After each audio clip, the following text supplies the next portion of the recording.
बात 1813 से शुरू होकर 2021 में खत्म होती है। सन 1813 में लंदन की चर्च में एक बहस होती है कि हाउ टू क्रिश्चियनाइज हिंदुस्तान, यानी हिंदुस्तान को ईसाई देश कैसे बनाया जाए। इसके लिए संसद में एक लिखित प्रस्ताव पारित होता है कि इस भारत देश को इतना लूटा जाए कि ये गरीब हो जाए और इसी गरीबी भूखमरी का फायदा उठाकर भारतीय कल्चर को खत्म किया जा सके, तभी हम सफल होंगे। लेकिन अंग्रेजों के ये मंसूबे कामयाब नहीं हुए।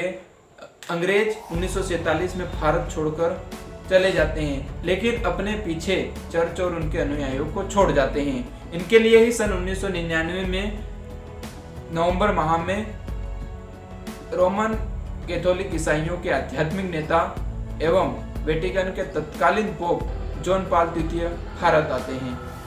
दिल्ली के पंडित जवाहरलाल नेहरू स्टेडियम में उनका कार्यक्रम होता है, वो भी ठीक ठाक दीपावली की रात को। पोप जॉन पॉल द्वितीय अपने अनुयायियों को संबोधित करते हुए कहते हैं कि ईसा की पहली शताब्दी में हमने यूरोप पर चर्च का वर्चस्व स्थापित किया।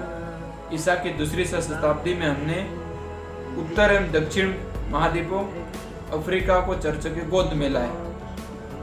अब ईसा की तीसरी शताब्दी में भारत सहित एशिया की बारी है और इसके लिए भारत के मतांतरण पर पूरा जोर लगा देना है, चाहे ये ताकत, धोखे से, बल से, चंगाई सभा से या कैसे भी हो। नमस्कार, आप देखना शुरू कर चुके हैं बीएस संकल्प और मैं हूं विकास साबलिया।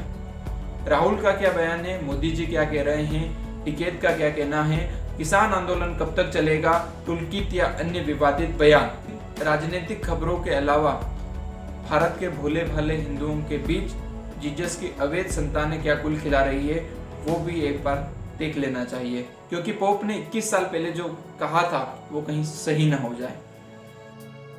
मैं पूछ रहा हूँ ना आपसे, इशू मत बनाओ भैया। नहीं इशू नहीं, देखो ये भैया आप ईसा मसीह का ये क्रिश्चियन प्रचार कर रहे हो आप?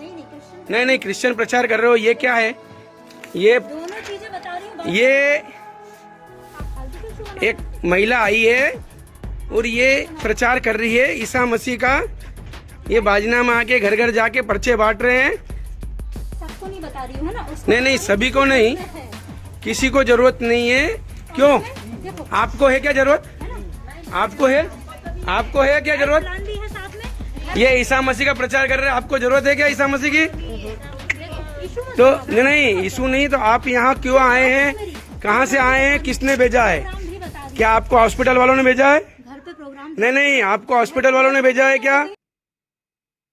ये ताजा वीडियो मध्य प्रदेश के रतलाम का है। इसी रतलाम जिले में एक आदिवासी विकास खंड है बाजना। कोरोना के चलते सरकार कील कोरोना अभियान के तहत डॉक्टर और कुछ नर्सों की एक टीम को बाजना भेजा जाता है, लेकिन इसमें डॉक्टर संध्या तिवारी ग्रामीणों को डाइट प्लान समझाने की बजाय ईसाई धर्म का प्रचार कर रही थी। वो ग्रामीणों को समझा रही थी कि प्रभु यीशु की प्रार्थना करो, कोरोना नहीं होगा, और होगा तो भी ठीक हो जाएगा। मसलन वो कोरोना को मारने के सरकारी नुस्खे के बजाय हालेलुया वाले नुस्खे लेकर निकल पड़ती है। तभी एक सनातनी भाई को शक होता है और वो इस कृत्य को एक वीडियो में के माध्यम से सोशल मीडिया पर वायरल कर देता है। संध्या के पास से पर्चा बरामद होता है, इसमें लिखा होता है कि स्वर्ग में विराजमान परमेश्वर पवित्र है और उसकी दृष्टि में सभी ने पाप किया है, इसलिए हर एक को प्रभु यीशु के पवित्र लहू से माफी मांगकर अपने आप को उनके लहू से होकर शुद्ध करने की जरूरत है। प्रभु यीशु ने कहा है कि मैंने सब कुछ ठीक कर दिया है, अब जो विश्वास करेगा वो बचाया जाएगा। आमीन। हालांकि इस पर्चे में और भी बहुत सारी बकवास बातें लिखी गई है, लेकिन मुख्य बात यही है कि यीशु ने इन लोगों को टेलीग्राम किया है कि मैंने सब कुछ ठीक कर दिया है, अब जो मुझ पर विश्वास करेगा वो ही बच पाएगा।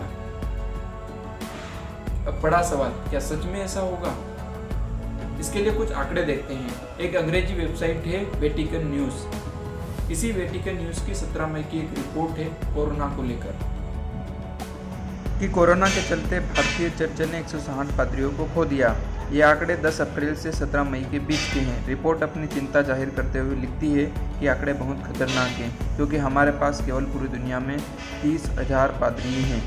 इसमें केवल पादरी ही नहीं, कुछ बड़े बिशप भी थे, जैसे पांडिचेरी के कुंडालोर आर बिशप एंटनी आनंद राय, झाबुआ के बिशप बिसिल पुरिया, बिशप जोसेफ, बिशप नीलाकौल भी शामिल थे।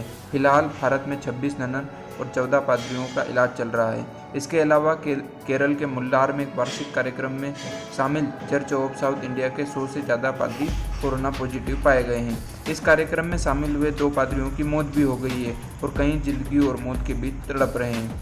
इस रिपोर्ट से आप समझ सकते हैं कि बाइबिल की कहानियाँ और जीसस पर विश्वास केवल गरीब अनपढ़ लोगों की अफीम है, वरना पादरी हो या ननन सभी का इलाज अस्पताल में ही चल रहा है। लेकिन फिर भी गरीबों के लिए पर्चे बांटकर वेटिकन पोप का 21 साल पहले का भाषण सार्थक किया जा रहा है। केवल भारत ही क्यों, यूरोप, अमेरिका, अफ्रीका में भी पादरी और ईसाई अनुयायी मर रहे हैं और मरते हुए पादरियों को जीसस जरा भी नहीं बचा रहा है। सबसे बड़ा धोखा तो जीसस ने अपने घर रोम, इटली में किया।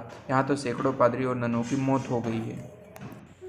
भारत में ईसाई मिशनरियों की इस योजनाबद्ध षड्यंत्र में कमजोर इच्छा शक्ति वाले अनपढ़ लोग आ जाते हैं और अपना धर्म परिवर्तित कर लेते हैं। यदि आपके आसपास संध्या जैसी जीसस की अवैध संतानें ऐसा करती है तो एक सनातनी हिंदू होने के नाते इसको जरूर रोकें। धन्यवाद।